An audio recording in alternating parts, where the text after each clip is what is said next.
I am new on Reddit and I am only here today to ask for some advice. My sister, Jasmine, has always seemed to dislike me for as long as I can remember. This animosity began back when we were just kids. You see, Jasmine believes that because she is pretty, she is superior to me since I look more like our dad and I am not conventionally attractive. From a young age, I did notice how people would gravitate towards Jasmine, showering her with compliments about her looks. Family gatherings were filled with remarks about how beautiful she was, how she looked like a little princess, and how lucky she was to have inherited our mom's features. Meanwhile, I was often overlooked in these conversations. Unlike her, I was a late bloomer, so I didn't get as many compliments while growing up. The focus on Jasmine's appearance made me feel invisible at times, however I was never jealous of her. It wasn't until Jasmine herself started making cruel comments about my appearance that I started to resent her. Jasmine would often make offhand remarks about how I was the nerdy one while she was the pretty one in our family. At first, I didn't think much of it, but as time went on, her comments became even more pointed and hurtful. She would laugh and say things like, "Well, at least I don't have to rely on my grades to get attention from people," or "Too bad you didn't inherit mom's good looks and blonde hair." These comments from her would cut deep, especially during my awkward teenage years when I was already struggling with self-esteem issues. I remember one specific incident where she embarrassed me knowingly in front of everyone. We were at a family reunion, and one of our aunts was gushing over how stunning Jasmine looked in her dress. The aunt then turned to me and said, "You must be so proud of your sister, she's so beautiful." Jasmine smirked and replied, "Yeah, my sister's got the brains, but I got the looks, so I am sure she is proud of me." Everyone laughed thinking it was just a silly little joke, but I felt a pang of hurt and embarrassment. It was as if my entire worth was reduced to just my academic achievements. Even at school, Jasmine's beauty made her popular and well liked. She was the girl everyone wanted to be friends with or date. I, on the other hand, was the quiet, studious one, known more for my grades than for my presence. It created a divide between us, one that Jasmine seemed to relish. She always enjoyed reminding me of our differences, almost as if it reinforced her sense of superiority. Her constant reminders of my ugliness made me very hyper-aware of my appearance, leading to years of insecurity and self-doubt that I sometimes still struggle with. I often found myself comparing my looks to hers, wondering why I couldn't be as effortlessly attractive. Her unkindness affected my self-image in profound ways. However, this wasn't the only thing she did to me. Looking back, she also bullied me in other ways to make me feel inferior to her. For example, on my 6th birthday, I was really excited because it was the first time I had invited my friends over to our place for a party. My parents had decorated the house, and I had a beautiful cake. As my friends and I gathered around to play games, Jasmine, who was 8 at the time, decided to take the spotlight.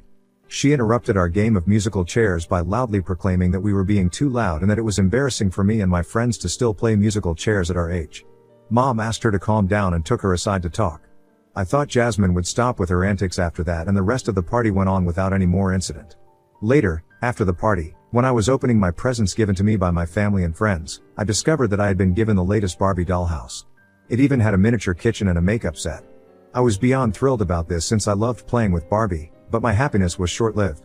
Jasmine started to complain to my mom that it wasn't fair I had been given such an expensive gift when she didn't get one on her birthday. She complained that she wanted to play with the dollhouse too. I argued back, pointing out that my friends had pooled their money to buy this dollhouse for me, so she had no right to take it away and that she could probably wait for her birthday next year for our parents to give her one. But Jasmine kept yelling at Mom, demanding that either I share my Barbie set with her or that Mom had to get her a new one to play with immediately. In the end, Mom made me compromise. I was forced to share my beloved Barbie dollhouse with Jasmine on a few days of the week so she could play with it as well. I was beyond infuriated. It felt so unfair that, even on my special day, I couldn't have something to myself. In middle school, I finally got a chance to be the lead in the school play, something I had worked so hard for. Jasmine, being 2 grades ahead, had already been the star in school events and was not happy that I had bagged the role. The night of my performance, instead of supporting me, she continuously made snide comments about how I would never be as good as she was on stage and how I was maybe going to end up breaking my leg out of nervousness. I could see she was trying to get into my head, so I didn't let her words affect me and went on to give my 100% on stage. After the play, when everyone was congratulating me, she loudly criticized my performance, pointing out every little mistake she thought I made and saying how I needed to work harder if I wanted to outshine her. Her words stung, turning what should have been a proud moment into one filled with self-doubt and sadness. My parents later reprimanded her on our drive back home for not letting me have the spotlight for one evening. During high school, I saved up money from my part-time job to buy a dress for my upcoming prom. I found the most beautiful dress I could have ever dreamed of. It was beautiful and elegant and I could not wait to wear it. Jasmine, who had already graduated, saw the dress and decided she wanted to wear it to a party before my prom. She told me that since my prom was weeks away, I should let her wear it for one night only. Despite my repeated refusal, she took it anyway without informing me. The next day, she returned my prom dress with a large stain that couldn't be removed. I started yelling at her furiously, seeing the state of my dress, and told her that she had no right to wear my dress and spoil it. However, Jasmine, instead of apologizing to me like a sane person would, told me that it was just a dress and that I should stop being such a baby about it. Later, when my dad found out about what Jasmine had done to my dress, he bought me another dress. Although it wasn't as pretty as the one I had bought, it was still a sweet gesture from him, and I appreciated that. After high school, when I got accepted into my dream college, my parents and I were overjoyed, since I would be the first person in my entire family to go to such a prestigious university. The news spread quickly, and all my distant family members were calling to congratulate me. It felt wonderful to have everyone's support and excitement. However, Jasmine didn't even call me once. Later, when Mom was talking to her on the phone, I overheard her telling Mom that I had probably gotten in because the college needed some diversity and I was probably their safe choice. I was taken aback hearing this, since it was not only offensive but also completely untrue. Fortunately, Mom also felt the same and immediately scolded Jasmine for saying something like that. She defended me, reminding Jasmine that I had been one of the top students my entire life and that any university would be lucky to have me. Mom went on to tell Jasmine that she should never say what she just told her in front of me, and that if she didn't have anything good to say about me, she should learn to keep her mouth shut. This, of course, made Jasmine angry. I could hear her yelling back at Mom, complaining that I was always the favored child and that she was tired of my achievements always overshadowing hers. I just shook my head when I heard Jasmine complaining like that. I knew how much our parents had worked hard to give both of us everything we wanted, yet Jasmine always found a way to pretend to be a victim. Her resentment towards me always persisted. Throughout my adult life, whenever I got a job or a career promotion, I could never talk about it freely in front of Jasmine, as she would find a way to diminish my accomplishments. She would make snide remarks to me that maybe my promotion had more to do with my luck than my hard work, and that being so career-driven as a woman wouldn't get me anywhere in life. Yet, I was the one earning 3 times her salary, while she would sometimes have to borrow money from our parents and even be unable to even pay them back. Even in adulthood, Jasmine would not stop commenting about my looks even after I had asked her to stop multiple times. Whenever we would go out together, she would joke about how I should be grateful to be seen with her in public because she could make anyone look good by comparison. If I ever wore a prettier dress than hers, she would tell me how I should just give her my dress, since I could not do proper justice to it, and that the dress would look much better on her body. As you can imagine, these experiences with my sister have left lasting scars, shaping my relationship with her and reinforcing the sense that, in her eyes, I would never measure up to her. Her unkindness has been a constant shadow, impacting my self-esteem and our sibling bond. Hence, I guess I shouldn't have been too surprised when Jasmine was jealous of my relationship with my ex-boyfriend, Kevin. Kevin was tall, attractive, and easy to get along with. He was my first real boyfriend as an adult, and I really liked him. The first time my parents and sister met him, they were quite taken with him. My parents were happy to see me with someone who seemed kind and genuine. They welcomed him warmly and made him feel at home. As we all sat in the living room, chatting and getting to know Kevin, Jasmine suddenly interrupted the conversation. With a sly smile, she asked him, "Kevin, why is such an attractive guy like you dating someone like my sister?" Her tone was light, but the intent was clear. She wanted to embarrass me, to make me feel small and unworthy. My heart sank, and I could feel my face turning red with humiliation. Kevin, however, didn't miss a beat. He looked Jasmine straight in the eye and told her how he found me incredibly attractive and down to earth, unlike some of the women he had crossed paths with in the past. He went on to say that what really fascinated him about me was my intelligence and kindness, and according to him, that is what made me so different. His response was calm and genuine, and I could see my parents' nod of approval.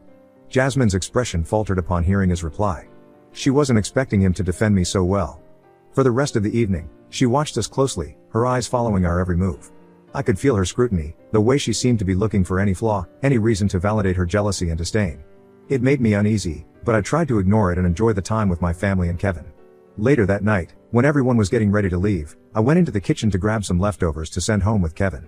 Jasmine followed me in, and I could feel the tension immediately. She waited until we were alone, then leaned in and said, "You should never date attractive guys. They'll only end up cheating on you. Mark my words, you're setting yourself up for heartbreak." Her words were like a punch to the gut. It wasn't just the content of what she said, but the way she said it, with such certainty and a hint of malicious satisfaction. I could feel my anger rising.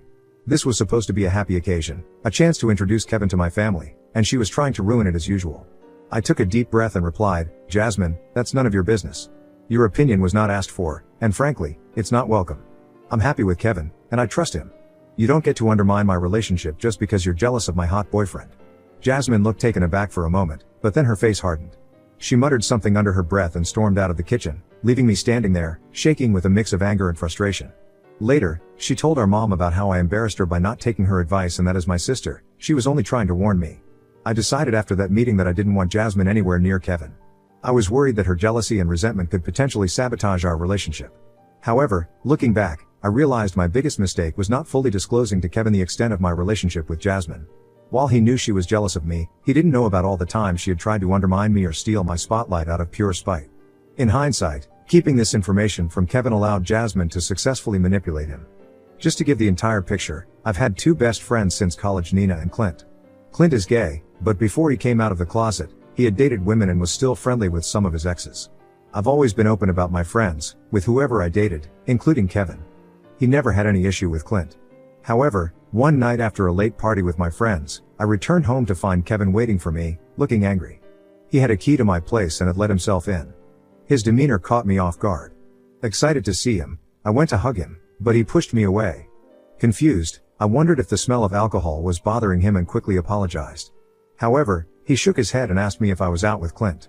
I told him that I was out with both Clint and Nina, just like I had informed him about before I went out with my friends that evening.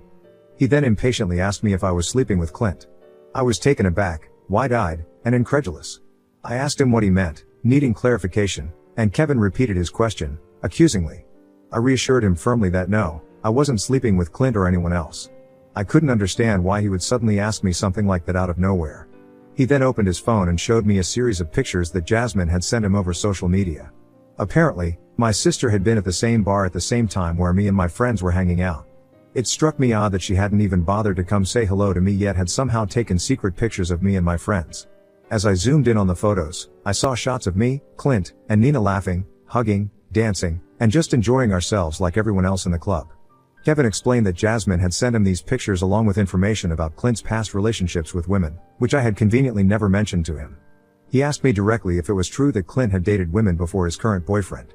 I confirmed that it was indeed true, but clarified that Clint had dated those women because he grew up in a conservative family and was scared to come out as gay initially. Kevin shook his head, clearly troubled by what he saw in the pictures. He expressed doubts, saying there was no guarantee that Clint was 100% gay even now, especially seeing how comfortable Clint seemed with me and how he had his arms around me in the photos. I was stunned by Kevin's sudden accusations and asked him why he would jump to such conclusions out of nowhere. This is when Kevin told me that Jasmine and he had been friends on social media for a while, and she had been telling him stories of my past about how I supposedly had a history of cheating on my exes. According to him, he had never believed her until she sent him those pictures that night. My mouth hung open in disbelief as I struggled to process what he was saying. I asked him why he hadn't told me about his conversations with my sister sooner. Kevin tried to justify it, saying they were just harmless chats initiated by Jasmine in the first place and that because she was my family, he just wanted to be polite to her. He claimed that he never believed any of her words until now when he found out that Clint had dated women, which meant my best friend and I could potentially have something going on behind everybody's back since the both of us spent so much time together. I almost wanted to puke when I heard Kevin say this, as Clint was like my family and I could never dream of doing anything inappropriate with him ever. I couldn't hold back my tears as I insisted that I had never cheated on anyone in my entire life.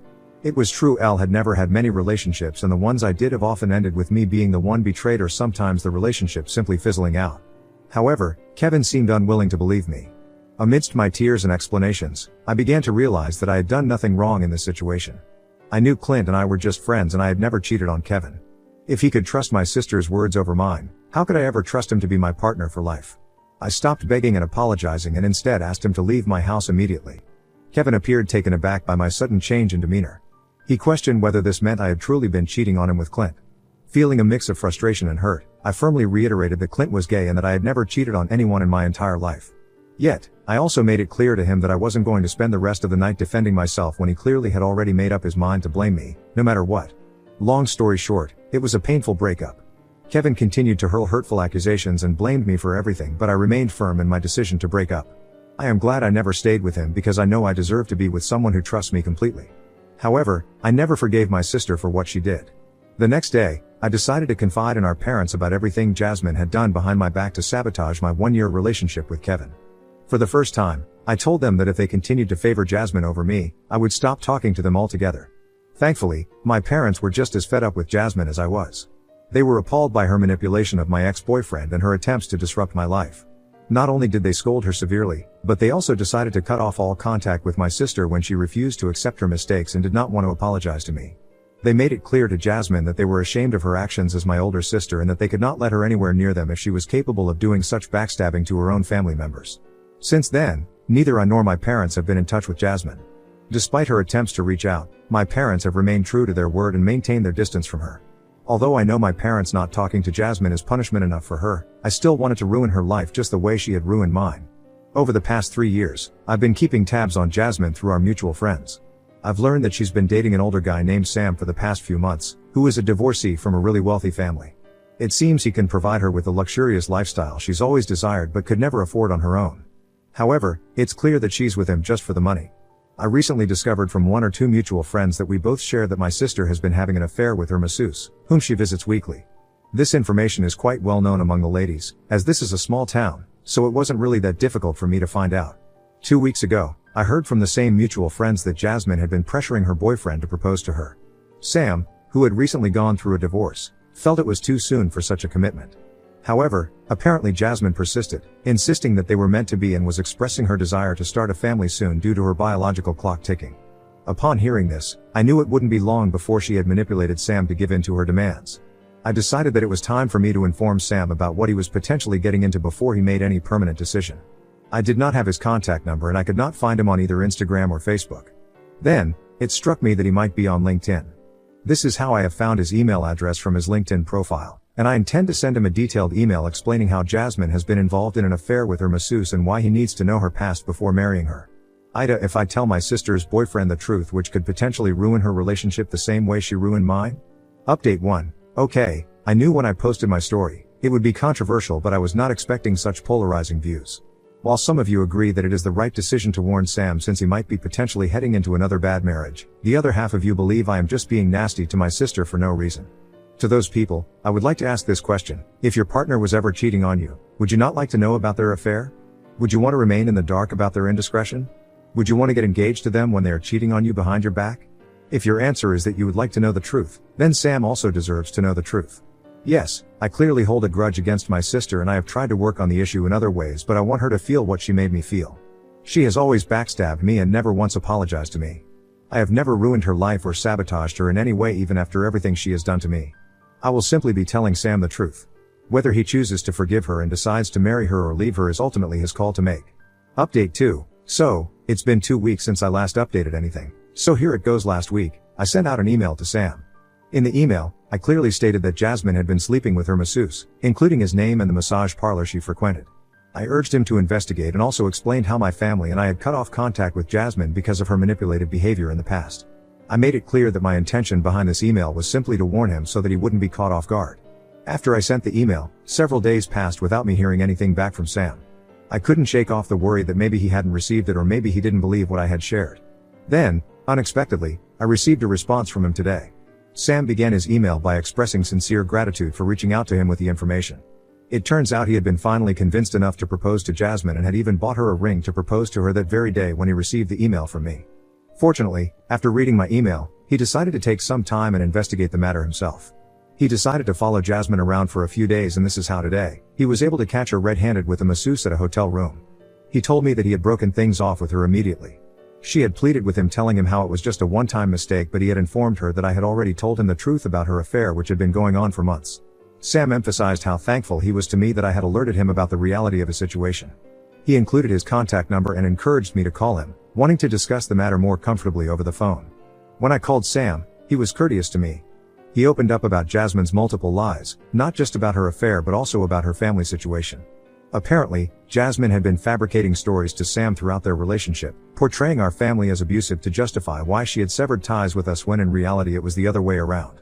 I told Sam that he didn't even know half of the things that Jasmine was capable of and that he should consider himself very lucky that she had let him go so easily, since she was usually very vengeful.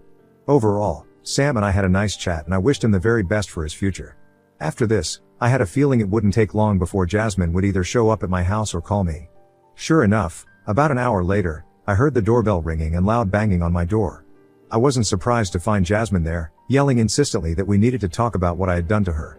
Instead of opening the door, I used my door camera's two-way speaker system to ask her what she wanted. Jasmine's anger was palpable as she demanded to be let in, accusing me of being a coward for keeping her outside.